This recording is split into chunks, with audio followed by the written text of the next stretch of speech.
lately he's been saying that I've been driving a wedge between him and Jean-Claude. Yeah, I've heard that. Like, dude, who sued Jean-Claude? Okay, it wasn't me. You sue Jean-Claude, that's going to drive a big wedge between you and Jean-Claude.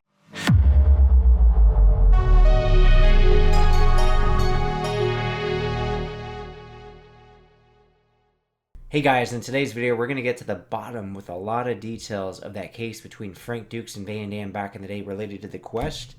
My guest was Sheldon Lettich, and he writes quite extensively about that in his book From Vietnam to Van Damme. You guys should check it out, linked in the description below. But this is a clip, an excerpt from a pretty long live interview I did with them, and we fielded a bunch of questions from the audience.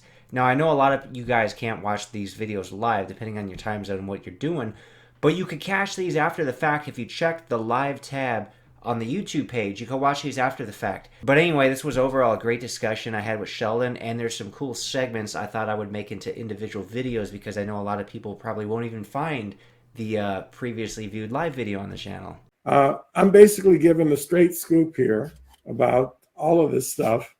I've got documentation to prove everything that I'm saying. I've got documentation to prove I worked on the Quest. He's saying I'm lying about that. I've got the paperwork that shows that I worked on the Quest.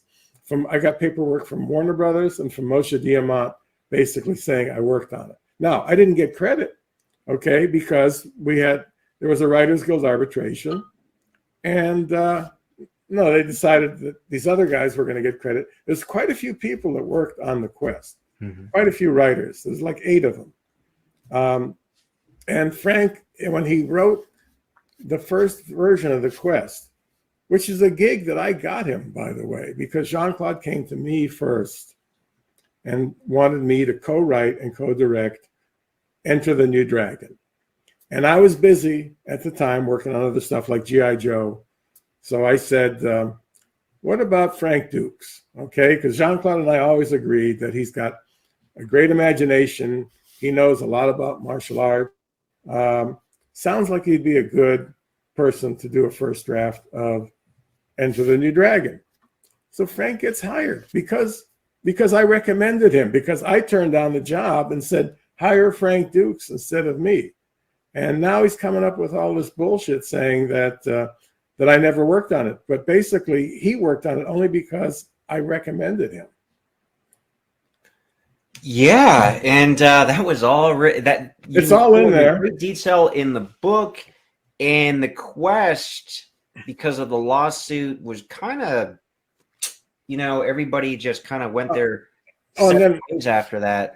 Lately, he's been saying that I've been driving a wedge between him and Jean-Claude. Yeah, I've heard that. Like, dude, who sued Jean-Claude? Okay, it wasn't me. You sue Jean-Claude, that's going to drive a big wedge between you and Jean-Claude. You take him to court, and then you lose, okay, because the suit that you're bringing is all nonsense.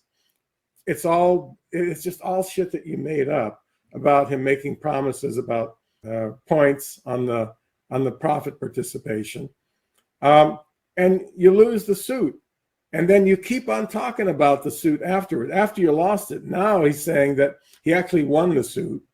He's saying he won? Yes, I've seen this a few times. He's actually saying, well, it sounds like I lost, but in actuality I won. No, Frank, you didn't win, you lost, okay? Because the jury basically saw that what it was an extortion attempt. He was trying to extort $1.5 million from a movie star with deep pockets, is what it came down to.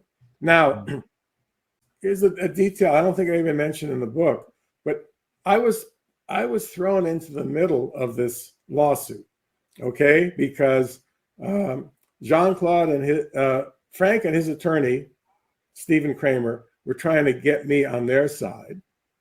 And then Jean-Claude and his attorney were trying to get me on their. So I was right in the middle because I knew all the parties. Yeah. And in the midst of this trial, Jean-Claude's attorneys called me. This is all very confidential at the time. They called me and they said, look, we want to settle this case out of court with Frank.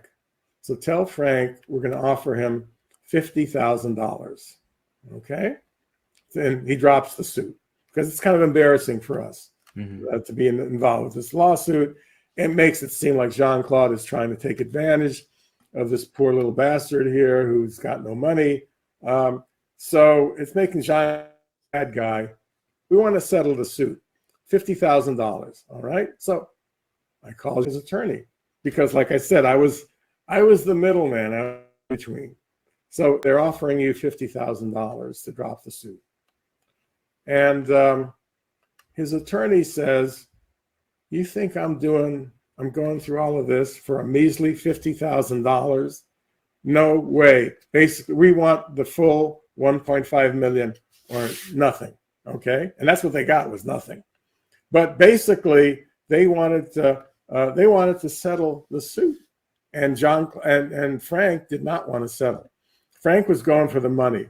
Okay. If he felt that he'd been wronged by Jean-Claude, okay, $50,000, that's the initial offer. They probably could have upped it. They probably could have upped it to $100,000, and Frank would have walked away with some money in his pocket, which is what he was trying to do in the first place by suing Jean-Claude. And he and his attorney turned it down. They wanted 1.5 million, and that's what they went for. And the judge and the jury saw through his bullshit. Okay, they saw that there was no tape. Frank, he had a tape of Jean-Claude promising him these points on the film. Okay, where's the tape, Mr. Dukes? We're in court now. Let's hear the tape. Oh, I don't have the tape. Oh, what happened to it? Well, it was stolen out of my safe because there was the Northridge earthquake. My apartment was condemned. I couldn't go into it. And when they finally let me in, I looked in the safe. The safe had been opened and the tape had been stolen. All right. So that was his story. Well, then they brought in the apartment manager because Jean-Claude was not going up against, Frank was not going up against amateurs. Okay. He could not pull the wool over the eyes of these people who were going after him. It was Marty Singer, who is like the top litigator in Hollywood. Marty has represented Stallone and Schwarzenegger because people come out of the woodwork all the time and they sue these actors who've got deep pockets. Sure. Figuring they could make a quick payday. All right. That's what was going on here. Basically, Frank was looking for a quick payday from Jean-Claude, figuring Jean-Claude didn't want to fight this. He was going to look like the bad guy. And he was going to pay Frank off real quickly. Didn't happen. Marty Singer represents actors like that all the time. And Marty could not have, you can't pull the wool over Marty's eyes easily. Okay, you can pull the wool over the eyes of some students that you've got in your dojo in Mexico. Okay, you can bullshit them all you want, and they'll believe you. You can't bullshit Marty Singer like this. And Marty, they tracked down the woman who was the manager of the apartment building and put her up on the stand. And they asked, so was Mr. Dukes denied entry to his apartment? No. The apartment was never condemned. No, he's not telling the truth. Now, of course, I do like to get multiple sides of a story, so if you check the playlist, I got a lot of videos with Frank Dukes, and he gives his side of the whole court case in one of those videos. But check the Frank Dukes playlist.